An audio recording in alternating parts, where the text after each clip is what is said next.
Hi, BillyDTeacher here reporting, and welcome to my YouTube video channel. Thanks for all the comments you have laid about videos I've done, and thanks for watching the videos, including this one. I want to touch on a couple of subjects on this video. President Obama spoke to government school children a few days ago.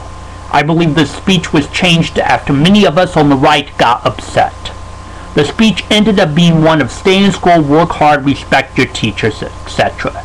Nothing that anyone should have trouble with, including us on the right. Before us on the right got upset, the White House had sent out ideas of work children should do after watching the president.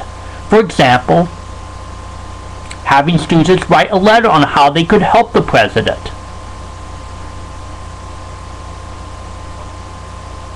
Some of my thoughts are, why did the address by Obama include private schools and homeschool students? Some conservative parents kept their children home from school that day. What about removing your children from the government schools altogether? Because these schools every day tell children it's okay to have sex no matter what, or that they came from apes, and that there is no God or values to follow.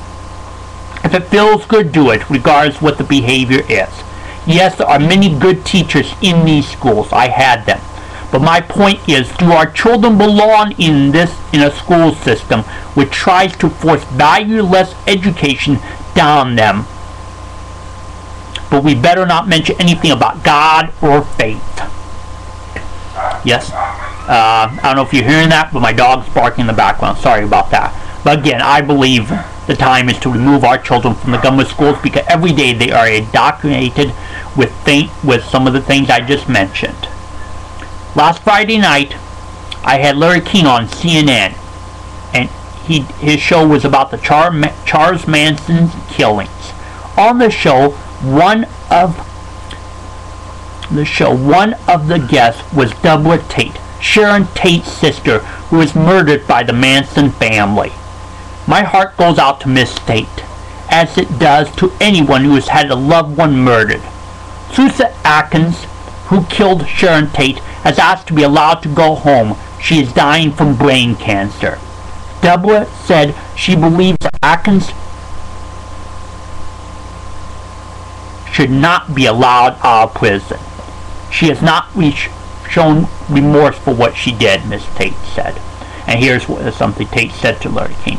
I lost my mother to brain cancer. Nobody I know that has brain cancer has managed to survive a year, let alone a year and 4 months past her last compassionate release date, which deems that you need to be terminal within 3 months.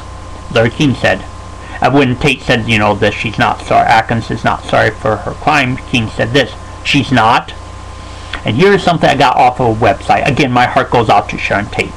To Sharon Tate's sister, Deborah. Okay, but here's something that comes from Susan Atkins' website, and I've written to Susan Atkins, by the way. Here it is.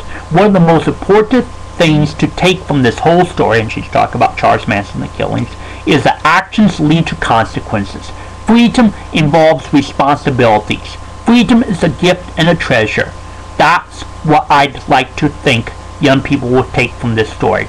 This is the past. I have to live with it, and I have to live with it every day.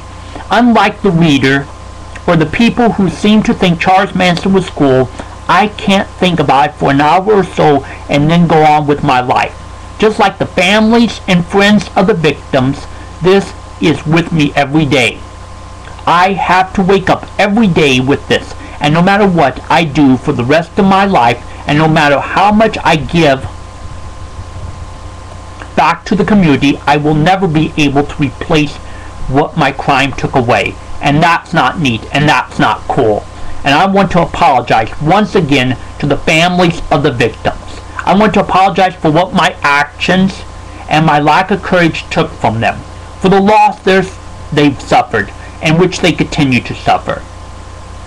Susan Atkins, I believe, has true repentance for what she did. She has come to faith in Jesus Christ. And she's shown it. Her fruit has shown it. She even on a website where people were asking how they could help her, financially, she suggests that they first help the families of the victims.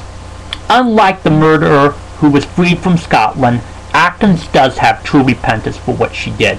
She will now die in prison. Again, my heart goes out to Deborah Tate, but I hope Deborah Tate will one day see who the true Susan Atkins is.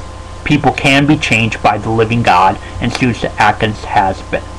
Doesn't justify her crime for 1 second, but she has true sorrow for what she did.